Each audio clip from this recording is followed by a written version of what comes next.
మీ personal interviews మరియు వ్యాపార ప్రకటనల కొరకు ఈ నెంబర్ని సంప్రదించండి. నమస్తే, వెల్కమ్ టు మనం టీవీ. నేను మీ ప్రియాంకారావు. ఈరోజు మనతో పాటు సీనియర్ జర్నలిస్ట్ అండ్ మా పొలిటికల్ ఎడిటర్ కట్టా కార్తిక్ గారు ఉన్నారు. వారితో మాట్లాడదాం. నమస్కారం సార్. నమస్తే ప్రియాంక. సార్, ఈ రోజుకి నారా లోకేష్ గారు పాదయాత్ర ప్రారంభించి ఏడాది పూర్తయింది. ఈ ఏడాది జర్నీలో ఆయన ఏం సాధించారు, ఏం నేర్చుకున్నారు, ఏం కోల్పోయారు? ఎస్, ఆయన యువగలం పాదయాత్ర స్టార్ట్ చేసి కరెక్ట్గా 1 year. అవును. గత 1 year క్రితం డిసెంబర్ 18వ తారీఖు 2023 సంవత్సరం ఆయన యువగలం పాదయాత్ర స్టార్ట్ చేశారు. నిజానికి నారా లోకేష్ గారు ఎదుర్కొన్న అవమానాలు రాజకీయాలు ఇంకెవరూ ఎదుర్కోలేదు. ఆయన పుట్టుకను అవమానించారు, ఆయన పర్సనాలిటీని అవమానించారు, ఆయన నాలెడ్జ్ని అవమానించారు, రాజకీయాల్లోకి పనికి రాడు అన్నారు, పప్పు అన్నారు, రకరకాలుగా అవమానించారు. కానీ నేను నిప్పుని అని తేల్చి పెట్టుకున్నాడు ఆయన. అంటే ఇలా ఆయన నిప్పు అనుకుంటున్నారు అందరూ కూడా. ఎలా అనేది మనం ఒకసారి పరిశీలిస్తే, అతని పొలిటికల్ గమ్యాన్ని కూడా ఒకసారి మనం పరిశీలిస్తే, పార్టీ చాలా కష్టకాలంలో ఉంది. చంద్రబాబు నాయుడు గారి మీద కేసులు పెడుతూ ఉన్నారు. చంద్రబాబు నాయుడు గారిని అరెస్ట్ చేసి జైల్లో కూడా పెట్టారు. ఆ టైంలో కూడా చెక్కు చెదరకుండా నిలబడి పోరాడిన వ్యక్తి నారా లోకేష్. నారా లోకేష్ గురించి నేను ఒక మాటలో చెప్పాలంటే, ఇప్పుడు జగన్మోహన్ రెడ్డి ఎక్కడి నుంచి గెలుస్తున్నాడు? పులివెందుల నుంచి గెలుస్తున్నాడు. పులివెందుల జగన్మోహన్ రెడ్డి గారు నిర్మించుకున్న సంస్థానమా? కాదు. రాజశేఖర రెడ్డి గారు, వివేకానంద రెడ్డి గారు తమ కంచుకోటగా మార్చుకున్నారు కాబట్టి వారసత్వంగా అక్కడ జగన్మోహన్ రెడ్డి గెలుస్తూ వస్తున్నారు. అదే జగన్మోహన్ రెడ్డి వేరే నియోజకవర్గం నుంచి వరుసగా గెలుస్తాడని చెప్పలేం, ఖచ్చితంగా చెప్పలేం. బయట వైజాగ్ వచ్చి పోటీ చేయమనండి, కృష్ణా గుంటూరు జిల్లా నుంచి పోటీ చేయమనండి, తాడేపల్లి దగ్గర ఇల్లు కట్టుకున్నాడుగా జగన్మోహన్ రెడ్డి గారు, అక్కడ లోకల్ నివాసి కదా, అక్కడ నుంచి పోటీ చేయమనండి, గెలుస్తాడేమో. కానీ నారా లోకేష్ గారు ఎప్పుడూ టీడీపీ గెలవని సీటు, ఆడు వద్దే వద్దు అన్నారు. కానీ నేను ఇక్కడ ఉంటున్నాను కాబట్టి ఇక్కడ పోటీ చేస్తాను, ఇక్కడ ప్రజల అభిమానాన్ని చూరగుంటాను అనుకున్నాడు. పోయినసారి 2019 ఎన్నికలు అక్కడ ఓడిపోయాడు. ఓడిపోతే చాలామంది నాయకులు ఇచ్చిన సలహా ఏంటి అంటే, భీమిలి రమ్మని, వైజాగ్ రమ్మని, లేదు కుప్పంలో పోటీ చేయమని, లేదు వేరే సేఫ్ జోన్ సీట్లో పోటీ చేయమని చాలామంది అడిగారు. అదే గుంటూరు జిల్లాలో చాలా సీట్లు వారసత్వంగా టీడీపీ గెలుస్తున్న సీట్లు ఉన్నాయి, అక్కడ పోటీ చేయమని అడిగారు. నేను చెయ్యను, నేను ఇక్కడే ఓడిపోయాను, ఇక్కడే మళ్ళీ గెలిచి చూపిస్తాను అన్నాడు. గెలవటం కాదు, 90,000 మెజార్టీ. ఈనాడు టీడీపీ గెలవని సీట్లు 90,000 పైగా మెజార్టీ. కంచుకోట జగన్ పులివెందుల్లో వచ్చిందంతా 60,000 మెజార్టీ. అంటే జనం ఎలాంటి నాయకత్వాన్ని కోరుకుంటారు అనేది నారా లోకేష్ ప్రూవ్ చేసి చూపించాడు. అతను హైయర్ ఎడ్యుకేటెడ్, స్టాన్ఫర్డ్ యూనివర్సిటీలో MBA పూర్తి చేశాడు, చాలా నాలెడ్జ్ ఉన్న పర్సన్. తను చేసిన ఆ పాదయాత్ర అనేటువంటిది పార్టీకి, పార్టీ కార్యకర్తలకి, సమాజానికి, ఆంధ్రప్రదేశ్ రాష్ట్రానికి చాలా ఉపయోగపడింది.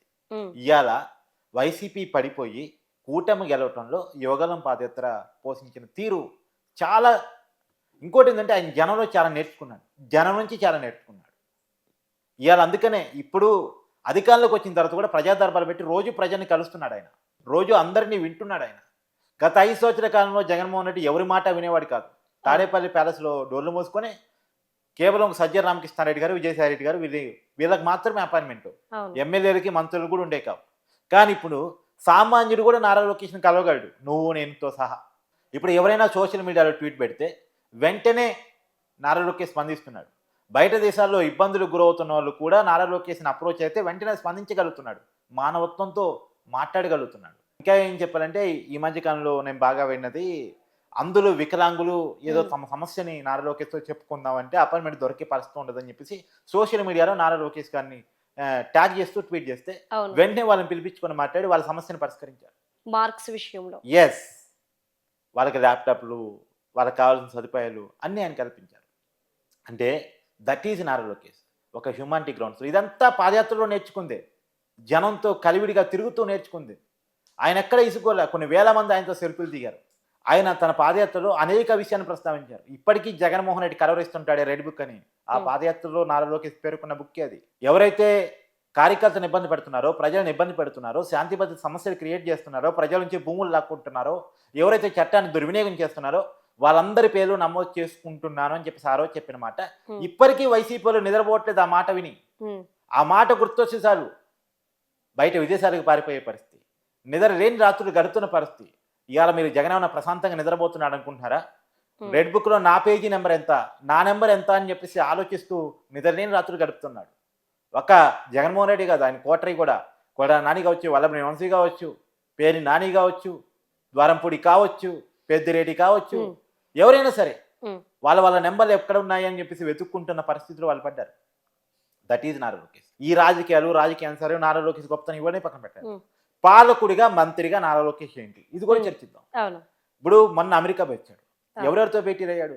సత్యనారాయణతో భేటీ అయ్యాడు, ఎవరు? Microsoft CEO. అవును. ప్రియా బాలసుబ్రహ్మణ్యంతో భేటీ అయ్యాడు, ఎవరు? ఆపిల్ ఆపరేటింగ్ హెడ్గా ఉన్నటువంటి వ్యక్తి. తర్వాత అనేక పరిశ్రమల యజమానులతో భేటీ అయ్యాడు. వాళ్ళు వీళ్ళని తేడా లేకుండా గూగుల్ నుంచి మొదలు పెడితే, యాపిల్ నుంచి మొదలు పెడితే, మైక్రోసాఫ్ట్ నుంచి మొదలు పెడితే, ఎలక్ట్రిక్ కార్ల కంపెనీలతో మొదలు పెడితే అన్ని రకాల పరిశ్రమలతో భేటీ అయ్యాడు. అతను కలగంటుంది ఏంటంటే అభివృద్ధి అనేది ఒక చోట కాకుండా అమరావతి రాజధాని కాబట్టి ఇక్కడ అనేక పరిశ్రమలు తీసుకురావాలి, కేంద్ర ప్రభుత్వ రంగ పరిశ్రమలు తీసుకురావాలి, రాష్ట్ర ప్రభుత్వ రంగ పరిశ్రమలు తీసుకురావాలి, అనేకమైనటువంటి మౌలిక సదుపాయాలు అమరావతిలో కల్పించాలి, కంపెనీలు రావాలి. ఒకటి. కృష్ణా గుంటూరు వేదికగా అమరావతిని కలుపుతూ అనేక పరిశ్రమలు పెట్టాలి, ఒకటి. తర్వాత వైజాగ్ని సాఫ్ట్వేర్ హబ్గా మార్చాలి. తర్వాత చిత్తూరు జిల్లాని ఫోన్లకి మొబైల్ రంగ పరిశ్రమకి కేరాఫ్ అడ్రస్గా చిత్తూరు జిల్లా నిలపాలి. కడప, అనంతపురం, కర్నూలు ఎలక్ట్రికల్ కార్ల కంపెనీలు పట్టుకురావాలి. ఇట్లా ఒక జిల్లాకు ప్లాన్ ఉంది, ఆయనకి జిల్లాకు ప్లాన్ ఉంది. ఎక్కడ దేనికి అనువో అక్కడ ఆ కంపెనీని పెట్టి రాష్ట్ర వ్యాప్తంగా అభివృద్ధి తీసుకురావాలి, ప్రతి ఒక్కరికి ఉద్యోగం కల్పించాలి. ఉద్యోగాల కోసం ఆంధ్రప్రదేశ్ ప్రజలు బయట రాష్ట్రానికి తరలిపోయే పరిస్థితి నుంచి ఆంధ్రప్రదేశ్లోని ఉపాధి అవకాశాలు కల్పించే పరిస్థితికి రావాలి. ఇలా ఆంధ్రప్రదేశ్లో చాలామంది ఉపాధి అవకాశాల కోసం దుబాయ్ పోయే వాళ్ళు ఉన్నారు, కువైట్ పోయే వాళ్ళు ఉన్నారు, బయట రాష్ట్రాలు బెంగళూరు పోయేవాళ్ళు, చెన్నై పోయేవాళ్ళు, హైదరాబాద్ వచ్చేవాళ్ళు అనేక మంది. ఆంధ్రప్రదేశ్లో ఏ ఉపాధి అవకాశం దొరకదు, అక్కడ ఉద్యోగమే దొరకదు, వాచ్యమైన ఉద్యోగమైనా చేసుకుందాం హైదరాబాద్ పోయి అనుకునే వాళ్ళు చాలామంది ఉన్నారు. కానీ వాళ్ళందరికీ ఆంధ్రప్రదేశ్లోని ఉపాధి అవకాశాలు రావాలని లోకేష్ చేస్తున్న ప్రయత్నం, మన అమెరికాలో ఆయన నిర్వహించిన వరుస భేటీలు ఎంత అభివృద్ధి గామికుడు నారా లోకేష్ అనేది చూపిస్తున్నాయి. మామూలుగా చంద్రబాబు నాయుడు గారి గురించి చెప్పుకుంటారు, ఆయన హైటెక్ సిటీ కట్టాడు, హైదరాబాద్ డెవలప్ చేశాడు, హైదరాబాద్లో జూబ్లీహిల్స్, బంజారాహిల్స్ పునాదులు వేశాడు, తర్వాత అంతర్జాతీయ విమానాశ్రయం శంషాబాద్కి పునాదులు వేశాడు, అవుటర్ రింగ్ రోడ్డుకి పునాదులు ప్లానింగ్ అంతా చంద్రబాబుదే. ఇక హైదరాబాద్ అనేది ఒక రూపురేఖలు ఉన్నాయంటే దానికి కారణం చంద్రబాబు. నవ హైదరాబాద్ నిర్మించి పెట్టాడని చెప్పుకుంటారు. ఇవాళ నవ ఆంధ్రప్రదేశ్ని నారా లోకేష్ నిర్మిస్తున్నాడు. చంద్రబాబు నాయుడు గారు 18 గంటలు కష్టపడతాడు అనేది అందరూ అనుకుంటారు, కానీ నారా లోకేష్ 20 గంటలు కష్టపడతాడు. That is Nara Lokesh. ఇంకోటి ప్రియాంక, నువ్వు పోయి నారా లోకేష్ గారికి ఏదైనా సలహా చెప్పినా సరే ఈ అమ్మాయి ఎంత, ఈ అమ్మాయి స్టేచర్ ఎంత అనేది ఆలోచించాడు. నువ్వు చెప్పేది కూడా రాసుకుంటాడు, రాసుకొని దీంట్లో వ్యాలిడ్ పాయింట్ ఉంటే అది పాటిస్తాడు. ఇలా నారా లోకేష్ గారు ఉన్న మెచ్యూరిటీ అదే. ఆయన పాదయాత్రలో ఆయన వేల మందిని, లక్షల మందిని కలిసినప్పుడు వాళ్ళు చెప్పే మాటలు అనేక విషయాలు తెలుసుకుని ఇవాళ పాటిస్తున్నాడు. అందుకే ఇలా ప్రజలతో కలవగలుగుతున్నాడు. సోషల్ మీడియాలో పెట్టిన పోస్టులు కూడా రిప్లై ఇవ్వగలుగుతున్నాడు. కారణం ఆ హ్యూమన్ బాండింగ్ ఆయన తయారు చేసుకుంది ఆయన పాదయాత్రలో. సార్, అంటే నేను మరొకటి అంటాను, ఈ పాదయాత్రలో ఏవైతే అవి నేర్చుకున్నాడో, తండ్రిని అంటే కొడుకగా కూడా ఆయన గెలిచాడు. తండ్రి అరెస్ట్ అయినప్పుడు ఆయన స్టామినా ఏంటి అనేది నాకు తెలిసి ఈ పాదయాత్రలోనే తెలుసుకొని ఉంటాడు ఆయన ఏంటో అని నేను అనుకుంటున్నా. తెలుసుకొని ఉన్నాడు కాబట్టి ఈరోజు నిలబడగలిగాడు అని ఏమంటారు, ఏకీభవిస్తారు? అది ఖచ్చితంగా. ఇక్కడ ఒక విషయం చెప్పుకోవాలి, 2019 ఎన్నికల్లో నారా లోకేష్ స్వయంగా ఓడిపోయాడు. అవును. తర్వాత ఆ పార్టీ కేవలం 22 స్థానాలు మాత్రమే వచ్చాయి. ఆ పార్టీ చాలా ఇబ్బందికరమైన పరిస్థితులు ఉన్నాయి. జగన్ కేసులు తట్టుకోలేక, ఇబ్బందులు తట్టుకోలేక, జగన్ వేధింపులు తట్టుకోలేక చాలా మంది సీనియర్ నాయకులు ఇంట్లోనే కూర్చునే పరిస్థితి, బయటికి రాలేని పరిస్థితి, వస్తే అరెస్ట్ అయ్యే పరిస్థితి, చివరికి చంద్రబాబు నాయుడు గారి అరెస్ట్ వరకు కూడా దారితీసింది. ఈ పరిస్థితుల్లో పార్టీని ఎలా ముందుకు నడపాలి? కార్యకర్తలకు ధైర్యం ఇచ్చేవాడు, వరుస దాడులు, కేసులు, కింద కార్యకర్తల మీద వేధింపులు, చంద్రయ్య లాంటి కార్యకర్తలను చంపటాలు, ఇవన్నీ చూసిన తర్వాతగా ఇలాంటి పరిస్థితుల్లో కూడా ఇక టీడీపీ లేదు, బీజేపీలో విలీనం అయిపోతుంది, ఇక TDP close, Nara Lokesh party నడపలేడు, చంద్రబాబు వయసు అయిపోయింది, చంద్రబాబు జైల్లో పడ్డాడు, ఇక పార్టీ క్లోజ్ క్లోజ్ క్లోజ్ అనుకునే టైంలో తెలుగుదేశం అంటే కార్యకర్తల పార్టీ, కార్యకర్తలే నడుపుకుంటారు.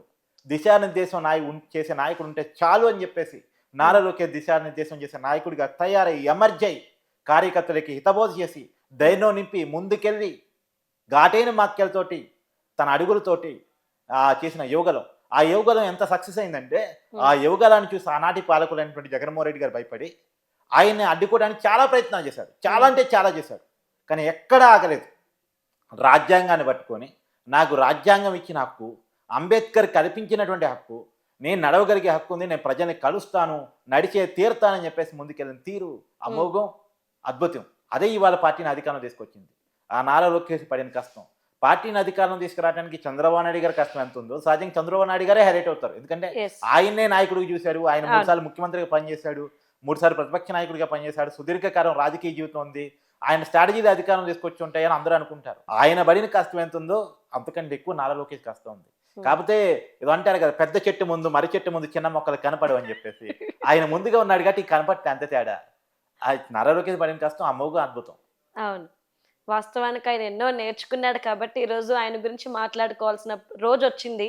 Yes. ఒకవేళ నిజంగా ఈ పాదయాత్రలో ఆయన ఏం నేర్చుకోలేకపోయి ఉంటే గనక ఆయన ఇప్పుడు నిజంగా మీకు ఫెయిల్ అయ్యి ఉండేవాడు. చిన్న ఎగ్జాంపుల్ చెప్తా. జగన్మోహన్ రెడ్డి కూడా పాదయాత్ర చేశాడు. అవును. నిజంగా ఆ పాదయాత్ర కూడా జగన్మోహన్ రెడ్డి అధికారంలో రావడానికి ఉపయోగపడింది. Yes no doubt at all. కానీ అధికారంలో ఉన్న అంటే ఆ పాదయాత్ర చేసినప్పుడు ఏం చెప్పాడు? నేను ఉన్నాను, నేను విన్నాను అని చెప్పాడు. అన్ని విన్నానని చెప్పాడు. అవును. కానీ అధికారంలోకి వచ్చిన తర్వాత వింటం మానేశాడు, ఉండటం మానేశాడు. కానీ ఇప్పుడు లోకేష్ అది చెప్పలేదు, కానీ వింటున్నాడు, ఉంటున్నాడు. కరెక్ట్ ఎగ్జాంపుల్ చెప్పారు. అంటే నేర్చుకుంటే ఏ స్థాయిలో ఉంటారు, నేర్చుకొని పక్కన వదిలేస్తే ఏ స్థాయిలో ఉంటారని కరెక్ట్ గా పొంతన చేసి చూపించారు సార్. Yeah. నిజంగా right. Thank you so much. Thank you Priyanka.